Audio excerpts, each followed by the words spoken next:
Kemarin pada tanggal 22 November 2024, saya dan juga teman-teman saya telah melakukan observasi dan juga wawancara di KSPPS BMT Surya Madani yang berada di kantor pusat Jalan Raya Ngemplak, Dukuh Gagan RT 1 RW 1 Dono Hudan Ngemplak Boyolali.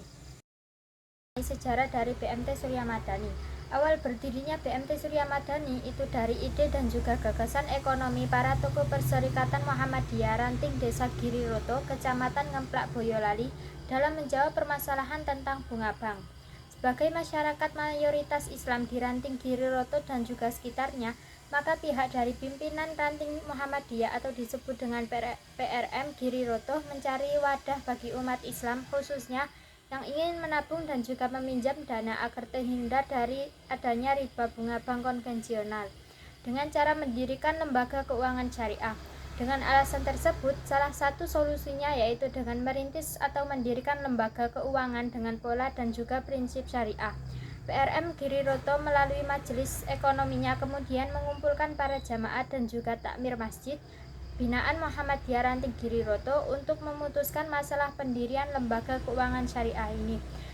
Pada tanggal 16 Mei 2007 di Masjid Al-Muslimin Desa Gumu RT 4 atau RW 2 Desa Giriroto, hasil keputusan terbentuklah nama lembaga keuangan mikro non-bank dengan nama BMT Surya Madani.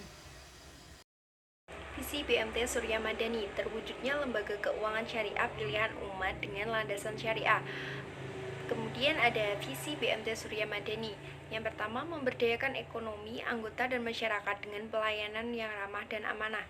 Kedua, menjadi wadah bagi anggota untuk berinvestasi secara aman dan nyaman sesuai dengan syariah. Ketiga, meningkatkan sumber daya insani dan teknologi yang berdaya asing. Keempat, menjalankan fungsi dan potensi lembaga untuk kepentingan dakwah.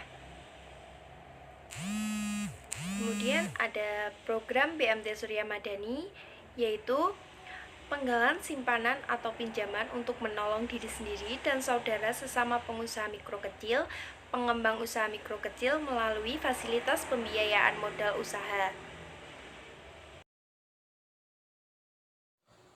Selanjutnya ada produk simpanan atau penyaluran dana. Simpanan merupakan dana yang diterima oleh BMT dari anggota untuk disalurkan ke sektor produktif lainnya dalam bentuk pembiayaan. Berikut ada beberapa jenis simpanan yang ditawarkan oleh BMT Surya Madani. Yang pertama ada simpanan surmada, yang kedua simpanan surmada prima hasana.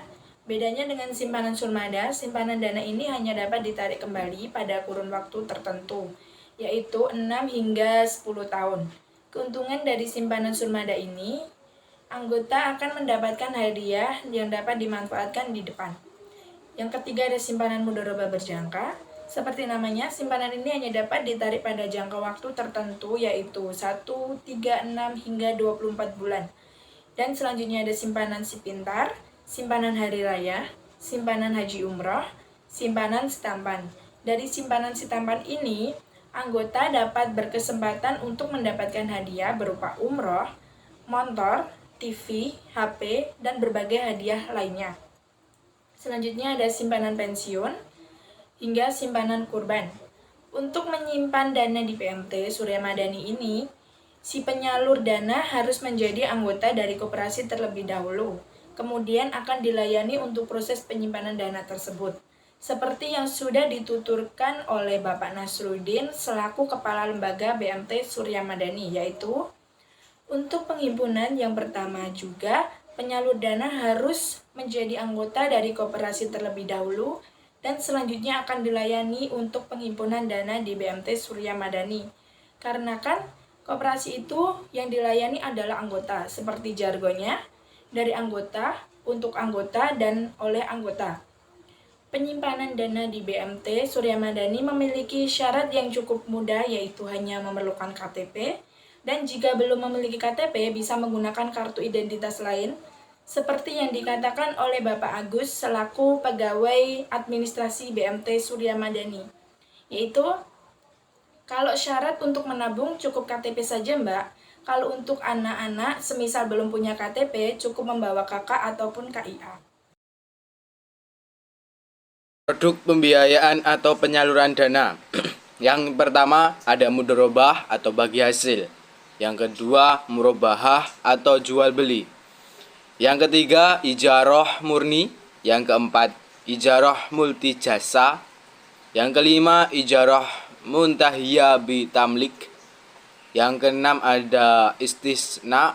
Yang ketujuh ada pinjaman khordanul hasan atau pinjaman kebajikan. Pada saat observasi kemarin, saya dan juga teman-teman saya telah melakukan wawancara bersama Bapak Nasruddin selaku Kepala Lembaga BMT Surya Madani, lalu Bapak Agus selaku Administrasi BMT Surya Madani, Ibu Yuni selaku nasabah sebagai penerima pinjaman dari BMT yang digunakan untuk membuka usaha HIK, dan juga Bapak Ngatino sebagai nasabah penerima pinjaman dari BMT yang digunakan untuk membuka usaha konter HP. Persepsi nasabah terhadap BMT Surya Madani. Nasabah BMT Surya Madani umumnya memiliki persepsi positif terhadap produk-produk yang ditawarkan oleh BMT Surya Madani. Produk yang ditawarkannya dinilai sangat sesuai dengan kebutuhan dan nilai-nilai mereka. Seperti Ibu Yuni dan Bapak Ngatino merasa terbantu dengan pembiayaan mudharabah untuk membangun usaha mereka. Hal ini sebagaimana yang disampaikan dalam wawancara pada Rabu 20 November 2024 sebagai berikut. Saya menggunakan pinjaman BMT karena mau buat modal usaha, sehingga saya memutuskan untuk mengambil modal dari BMT karena di sini menggunakan akad yang jelas dan pasti untuk saya sebagai seorang muslim, kata Ibu Yuni, nasabah BMT Surya Madani. Begitupun yang disampaikan oleh Bapak Ngatino dalam mengembangkan usaha konter yang dimilikinya sebagai berikut. Alasan saya menggunakan produk BMT yang pertama, menggunakan akad yang jelas dan saya juga bisa menabung di sini, jadi sekalian saja. Terus dekat dari rumah juga dan tidak merumitkan saya untuk mengajukan pinjaman tanpa agunan dengan platform yang tidak terlalu tinggi juga. Di sini saya mau menggunakan sebagai modal usaha konter HP, Mbak. Bapak Ngatino, nasabah BMT Surya Madani. Strategi bersaing BMT Surya Madani. Yang pertama, strategi segmentasi pasar. BMT Surya Madani menggunakan strategi segmentasi pasar dan juga bauran pemasaran atau marketing mix yang lebih mengedepankan pada produk, harga, lokasi, dan juga promosi. Yang kedua, transformasi digital. BMT Surya Madani mengintegrasikan e-banking dan financial teknologi untuk meningkatkan interaksi dengan nasabah agar lebih efisien dan juga efektif. Dan yang ketiga ada penghimpunan dana. BMT Surya Madani menghimpun dana anggota dan menyalurkan ke sektor ekonomi halal dan juga menguntungkan. Dan yang terakhir ada pengembangan usaha kecil atau mikro. BMT Surya Madani menawarkan fasilitas pembiayaan modal usaha untuk mengembangkan usaha kecil ataupun mikro. Kesimpulan, laporan ini memberikan wawasan mendalam mengenai peran dan kontribusi KSPPS BMT Surya Madani dalam mendukung ekonomi masyarakat, khususnya bagi kalangan menengah ke bawah. KSSPS BMT Surya Madani ini didirikan pada tahun 2007. BMT Surya Madani berkomitmen untuk menyediakan akses keuangan berbasis syariah yang bebas dari riba, dengan visi untuk menjadi pilihan utama umat melalui berbagai produk simpanan dan pembiayaan yang sesuai dengan prinsip syariah. BMT ini tidak hanya memenuhi kebutuhan finansial anggotanya, tetapi juga berkontribusi pada pemberdayaan ekonomi masyarakat. Proses pengajuan pembiayaan yang sederhana dan efisien, serta syarat yang mudah dipenuhi, menjadi daya tarik tersendiri bagi nasabah. Persepsi positif berbagai produk, terutama pembiayaan mudharabah, menunjukkan bahwa BMT Surya Madani berhasil menjawab kebutuhan dan nilai-nilai masyarakat. Selain itu, strategi bersaing yang diterapkan seperti integrasi teknologi dan segmentasi pasar menunjukkan upaya lembaga ini untuk tetap relevan di tengah tantangan persaingan dan pengelolaan resiko secara keseluruhan.